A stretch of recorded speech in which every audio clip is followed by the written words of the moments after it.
আসসালামু আলাইকুম ভিউয়ার্স। এখানে আমি রান্নার জন্য দিয়ে দিলাম তেল, এর মধ্যে দিয়ে দিলাম আমি রসুন পেস্ট, এর মধ্যে আবার দিলাম আমি পেঁয়াজ, টমেটো, কাঁচামরিচ, ধনেপাতা, সব এলাচ, দারুচিনি সবগুলো একসাথে পেস্ট করে দিয়ে দিলাম কিছু তেজপাতা দিয়ে মশলাগুলো ভালো করে কষিয়ে নিব। একটু ভালো করে ভাজা ভাজা করে নিব মশলাগুলো। কয়েক পিস টমেটো আর কিছু কাঁচামরিচ দিয়ে দিলাম। এই যে এখানে আরও দিয়ে দিলাম আদার পেস্ট আর জিরার পেস্ট, দুটাই দিয়ে দিলাম। দিয়ে এগুলো সহ আর একটু ভেজে নেব। হালকা পানি দিলাম আমি যাতে মশলাগুলো পুড়ে না যায়।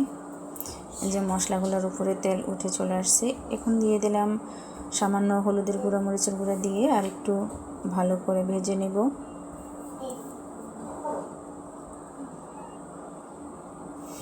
দেখতে পাচ্ছেন উপরে তেল উঠে আসছে।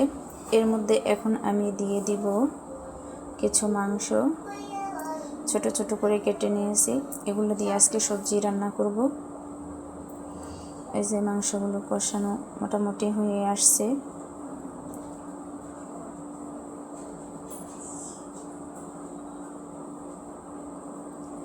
এর মধ্যে দিয়ে দিলাম এখন ফুল দিয়েই রান্না করব।